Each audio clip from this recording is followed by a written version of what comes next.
Week 1 of the Washington Commanders OTA practices are officially in the books. And with that being said, we have a lot to talk about. News, notes, highlights, observations. And in this video, instead of doing what I usually do, breaking down day by day, we're going to go in the whole entire week and break down everything you need to know, just in case you happen to miss day 2 or day 3. Now you can just have it all in one video. Now, before we get into that, do me a favor and comment down below a player that you think is going to surprise the world this season, whether it's a veteran who just hasn't really been amazing so far in his career, whether it's a rookie, whether it's someone they just signed. Let me know in the comments down below. For me, someone I think is really going to step up this season and be really good for their new position or their new role is Zach Ertz. I think Zach Ertz is going to act like a security blanket for Jayden Daniels at times, and I could see him actually having a really good bounce back year, even as a mentor to Ben Sinnott, who I think could be a really good player down the line as well. Now, comment down below who you think. I know there's not a lot to go off of, but just, quick, doesn't have to be perfect. Just name someone in the comments down below. And with that being said, let's dive a little bit into the video.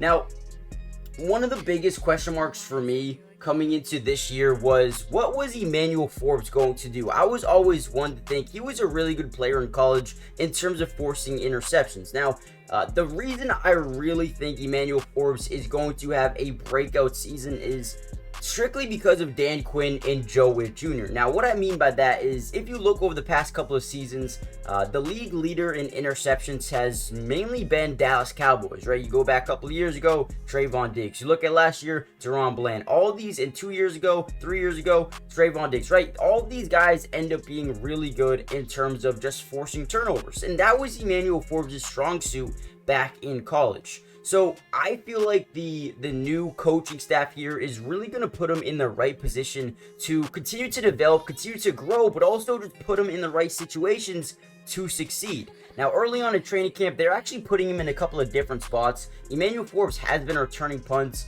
Obviously, that first rookie season was very forgettable. However, they're going to make sure that he's getting in the work, he's putting the work, and he actually wants to play football. So, he's starting off as a punt returner. Doesn't mean he's going to be a punt returner because, when you look at their depth chart right now, you have guys that they like. Jamison Crowder, Jahan Dotson, Chris Rodriguez. They have a lot of guys that they actually do like at returning punts. I think they're just really trying to, and actually Dan Quinn quoted was saying, I'm just trying to find unique spots and unique talent from some of these guys, and punt returning could be one of them, right? So right off the bat, we know there's going to be a lot more opportunities for Emanuel Forbes to be a really good defensive player, but he's also going to get other shots as well, so maybe even be a special teamer. Now, another really good thing about what they've done, especially with the coaching staff, is, man, guys are bought in, especially Jonathan Allen, who last season was annoyed. He was so mad. He was so upset in terms of how the season was going. He was done with it, and it seemed like Jonathan Allen was going to be on his way out. However, with this new coaching staff, he's ready to go, man. He was quoted saying, I feel like I'm just so happy. I love the coaching staff. I love the direction we're moving in, and I love the way we're working. It has truly been, reinvigorating and just so fun to come to work every day, and this is literally just a dream job right now. Guys, this is crazy because last season it seemed like he was going to be out the door. So that is definitely a good sign for Commanders fans. The aura, the energy is different here, and you can tell from day one. Now let's talk a little bit about what you guys want to hear about. Jayden Daniels. Actually, before we get into Jayden Daniels, do me a big favor, guys. Hit the like button just so we can get this video out to more Commanders fans. But also, more importantly, subscribe if you're new. Join the family. It is free. It doesn't cost anything, okay? And we also will be covering the Commanders throughout the entirety of the offseason, which includes not only the rest of OTAs, but mandatory minicamp in a couple of weeks, training camp, preseason, regular season, everything you could think of. I got you guys covered. Join the family. But with that being said, let's talk about Jayden Daniels. I mean, Jayden Daniels is a guy coming into the draft I thought had potential to be the #1 quarterback. And I didn't even think it was really too close. There's rumors going on, and I know it's just OTAs, but there's rumors going on that Caleb Williams is really struggling over there in Chicago in OTAs. And you know what? It's fine. It's not a big deal. Hope he'll continue to impress as we go down. But Jayden Daniels, there's been nothing. And guys, I mean nothing to complain about.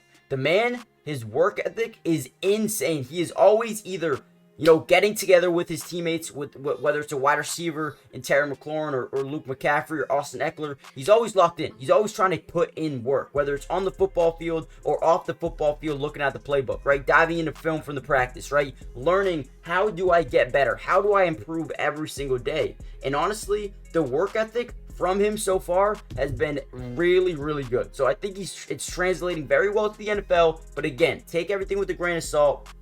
There's no pads, there's no contact. There is some 7-on-7s, 11-on-11s, and he looked good in those. But we got to wait until the pads come on until we can really find out, what's going on with Jayden Daniels. But as of right now, it's early, but the potential is there. Even a guy like Bobby Wagner is raving about what Jayden Daniels looks like as a rookie. Guys, sometimes you really got to sit back and understand, these veterans have seen a lot of quarterbacks, especially a guy like Bobby Wagner, right? He knows what it takes to be a good quarterback, and he knows right away that Jayden Daniels has what it takes. So Jayden Daniels looks amazing. He's making any throw, making every throw, making big, good reads, and definitely building some rapport with Cliff Kingsbury.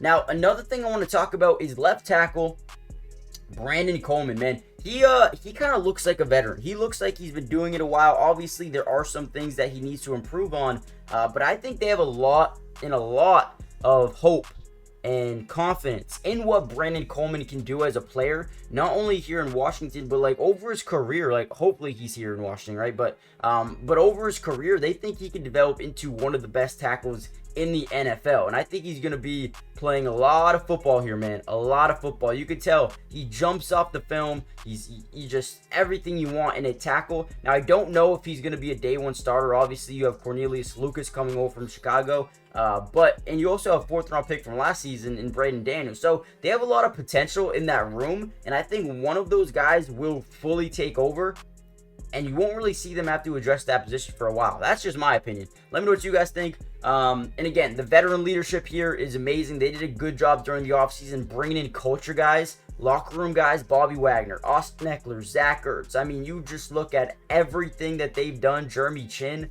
Michael Davis, Frankie Louvu. You look everywhere, right? Dorrance Armstrong, Dante Fowler. I mean, the amount of veteran presence, guys that can mentor the younger guys, it is insane. And I think they position themselves to be a team that can compete almost right away. Just in terms of the veteran leadership here, we did find out there will be joint practices with the Dolphins, so that will be fun to see. And we also heard a little bit of a sneak peek of what the offense could look like. Some no huddle. Listen, I love that, man. Over in LSU, Jayden Daniels ran a lot of it, and you could tell right away Cliff Kingsbury coming over from USC, they ran a lot of it. The no-huddle offense is going to tire out some defenses. They have 2 really good backs. They have like 4 or 5 really good receivers that I like. They have 2 good tight ends. I think this fast-paced offense could really, really work, right? Get some new guys into the swing of things, right? Or in terms of, having that depth, having guys rotate into the game, rotate back out for the starters, rotate back in, right? I feel like it could really tire out defenses who especially don't have that type of depth. I think that could be really, really good. And I think Austin Eckler is a guy that could benefit a ton from the high-tempo offense, getting quick little screen passes out the backfield on a no-huddle pass. So let me know what you guys see, or let me know what you guys think. Comment down below. Who are you most excited to see? That's just week 1, man. Week 2 is about to be a lot better. Week 2 is about to be a lot better. Don't worry, we're going to cover it all. Join the family, turn on post notifications, and I'll see you guys in part 2. Or actually, not part 2 of this, but once OTAs start up again in a couple of days from now, we're going to cover it day by day by day. And then we're going to do the whole week breakdown. And then just like that, we're going to be in mandatory minicamp. So join the family, and I'll see you guys in the next one. Peace.